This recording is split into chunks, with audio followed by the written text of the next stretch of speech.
It's exciting to be able to share some of these interesting stories with you all. Well, Princess Diana, and you can see the pictures on either side of us. Princess Diana tried to get rid of the landmines, worked at it, and she had seen so many crippled people and she wanted to do something about it. So after her passing, a couple of years, the getting rid of landmines received the Nobel Prize. Human rights was another strong part of the book. Ambassador Andrew Young talked about it with me because I asked him, where did the nonviolent movement begin? And he did a wonderful accolade telling me that it started with a man by the name of Dr. Benjamin Mays, who was a good friend of ours, when we would go in the summer up with the Danforth Foundation. And he went to see Gandhi and said, what can we do about this problem? And Gandhi said to him, the main thing you can do, and I think the only thing, is to be nonviolent. So what he did, Dr. Benjamin Mays went back to Morehouse College in Atlanta, and he said, I want to get the best and the brightest in legal work, in medical things, and educators. And I want to have a class with them and teach them how to be nonviolent.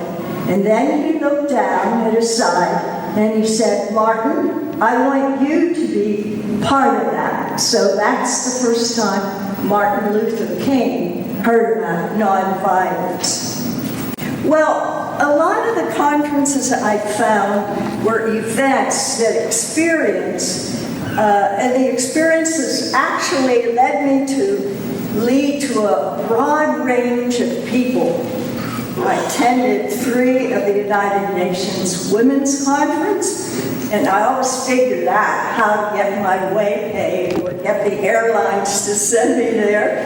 And one was in Mexico City, East Africa, and there you can see I'm talking to one of the Maasai warriors, and Beijing, China. So they provided some wonderful opportunity. I think that's what you were talking about recently, Bob Franks. You were saying, how did you get started? Well, these things sort of rolled one into another. And I'm sure that it was God standing there letting me go through those different avenues so that I could get something of interest and excitement that would show some very positive things in our lives. Well, one of the places that was, to me, in a way, at least at first frightening, was when I had a chance to talk to Jim Fowler. Remember Wild Kingdom? Didn't a lot of you watch Wild Kingdom? And there was Jim Fowler, and they would say, Marlon Perkins would say, would you go down and get that rhinoceros for us, please? And Jim would do it. Well, I was doing an interview with him in New Orleans, and I had just asked him questions about endangered species when I could feel some funny thing on my foot. And then I thought, oh no, it's just your imagination. And then it still continued, and I made a terrible mistake. I looked down, and there was right below me, coming through my feet, 150-pound, 12-foot python. And it certainly got my attention, as I would imagine it would yours too. And then I realized, oh my gosh, I'm on a live station. I've got to get down, and I did. Got down on my hands and knees, picked up the microphone, and went zooming on with another question. And when I was finished, Jim said to me, no, you really should become a member of the Explorers Club. You were pretty cool when that happened. And so off I went to the Amazon rainforest. You'll see a picture in there of a boy with a red shirt on, and that happens to be my grandson, Connor McCoy, who went when he was age 9. He had to wait 6 years, but that was fun. And it took like 43 people with their arms outstretched to go around that beautiful tree. And those are the things you can often hear buzzing away. They're cutting down some of those things that really shouldn't be cut down. A lot of them are over 100 years and more.